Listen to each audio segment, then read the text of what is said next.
Quick, Marty, to the Batmobile. Sorry, wrong movie. Quick, Marty, to the DeLorean, because we have to go back to the future. Movie review. Yeah. The first time I saw this movie, I was 26 years old.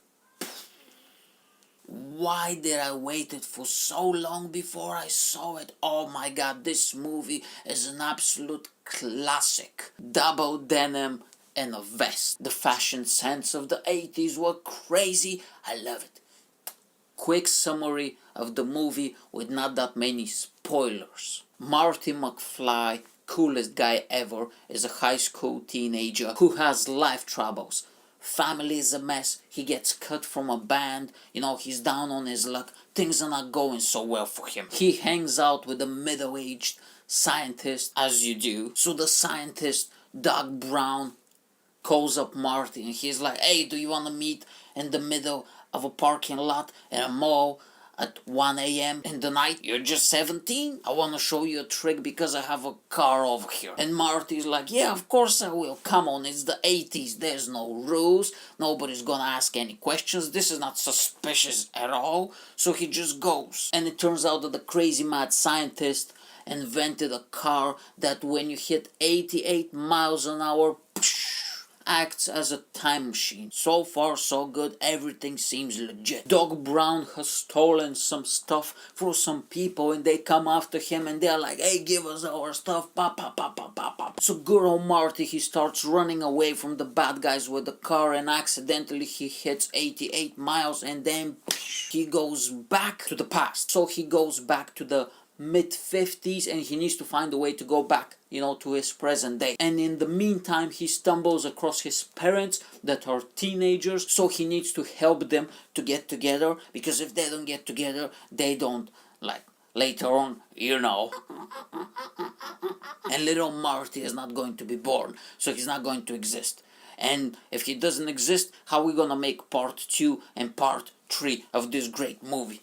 The villain of this movie is a guy called Biff Tanner, and he's like a classical bully, and this guy is massive. How big is this guy? Jesus Christ. And you know how they say if somebody is bullying you, you need to stand up and fight back and that type of stuff. Well, if Biff Tanner is bullying you, no, you just sit down and you take your beating, you nerd.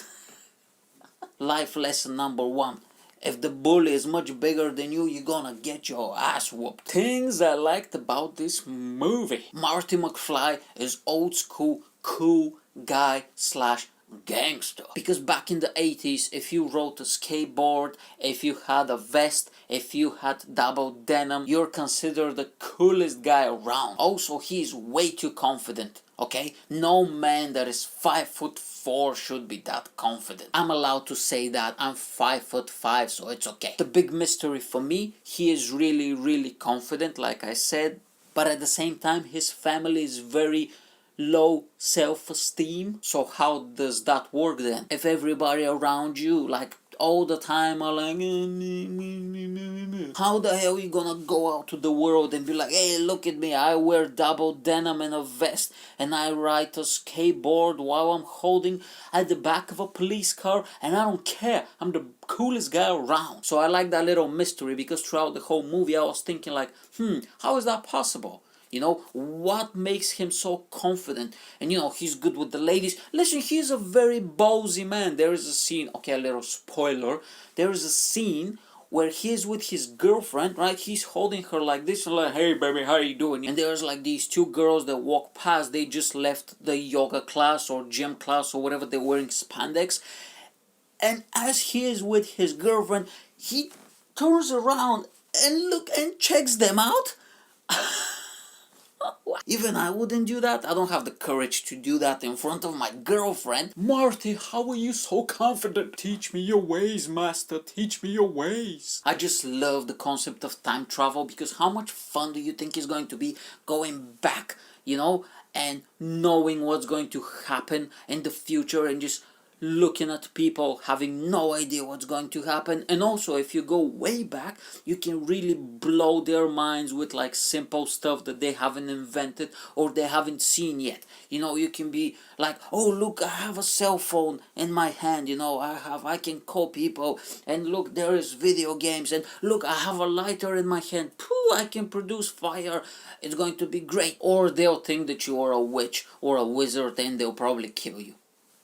My favorite character in this movie, Doc Brown. If you take Albert Einstein and Kramer from Seinfeld and you mash them together, you get Doc Brown. And who doesn't like Einstein and Kramer? He's smart and very inventive, but he's crazy, fast energy. He seems like he's on something, let's just put it that way. The other part I really enjoyed is, I don't know anything about science fiction, physics, and time travel because I'm stupid, but I still got the concept of the movie and I kind of knew how everything works. You know, with that scene at the beginning with the dog, they kind of explain it's so simple, even a 4-year-old can get it. That's great, you know, because it made me feel like I have the same intellectual level as a 4-year-old, and that is quite good. That is a big accomplishment in my life. Towards the end of the movie, there's a scene where Marty McFly plays a guitar, you know, with a band. Not only he can play the guitar, but that guy goes hard in the paint.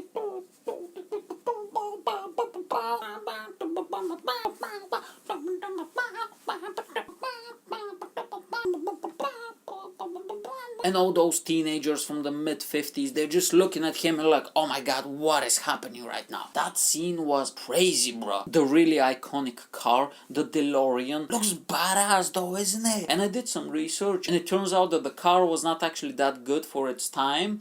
And I think they manufactured them only for a few years because they had a lot of complaints and it was not performing well. But it's like such an iconic car because of that movie. If that movie never happened, or if they used another car completely different, nobody will even know what a DeLorean is. If I have the money, I'll buy a DeLorean and I'll be like phew phew phew, and I'll go to the future and I'll go to the past, because you know they do that, right? The DeLoreans, is that movie based on a true story, I think, right? Speaking about cars, when he goes back to the mid-50s, all these cars, oh my god, they look so beautiful. There was so much suspense towards the end, and you know, this is like a PG family friendly movie, but towards the end you have no idea what's gonna happen. It's literally a nail biter. You're just sitting there and you're like, no, oh my god, please, is he going to go back to 1985 or is he gonna stay in 1955 forever? And the last thing is, I really like open-ended movies, because when you finish this one, you just want to play another part, you know, part 2 and then part 3. Because of the way the movie finished, you knew that there's going to be a part 2, even if you watched the movie when it first came out, you know.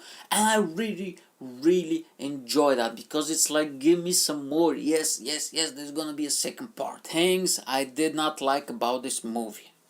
Why the hell that Marty's mom was so into him when he went back to the mid-50s? I know it's a movie and it's a part of the plot, but can you just tone it down a little bit? I mean, just a little bit. I mean, it's freaky as it is, okay? They're all teenagers and that's his mom. Is this supposed to be a kid's movie? In 1985, that was probably funny, you know, to be like, oh, ha, she's into him when they are teenagers, ha, that's so funny. But now in 2020, when I'm looking at this, I'm like, oh, this is way too weird for me, okay? It freaks me out. Also, there are some very dark and disturbing scenes. There is a scene where Beth gets into the car with Marty's mom, and there's some stuff happening that, I mean, even for the 80s is a bit too much, you know what I'm saying? Like, come on, what are we doing here? I thought this was a kid's movie. And so these are the only two things that they're freaking me out. But hey, I mean, it's part of the story, part of the plot. I get it. It's time for the rating. I'm giving it 5 out of 5 DeLorean cars, because come on, this is one of the best movies ever made, all-time classic. If you haven't seen that movie, go and watch it. Don't wait 26 years like I did. And if you've seen that movie, go and rewatch it again and again and again and again. It's amazing. And I have to go now because there's a weird middle-aged scientist waiting for me, and I asked the parking lot and a DeLorean because we need to go back to the future and back to the past and back to the present. We need to go all over the place. Okay, I need to go now. It's time. Dun dun dun dun dun. Dun dun dun dun dun dun dun dun dun dun dun. Dun dun dun dun.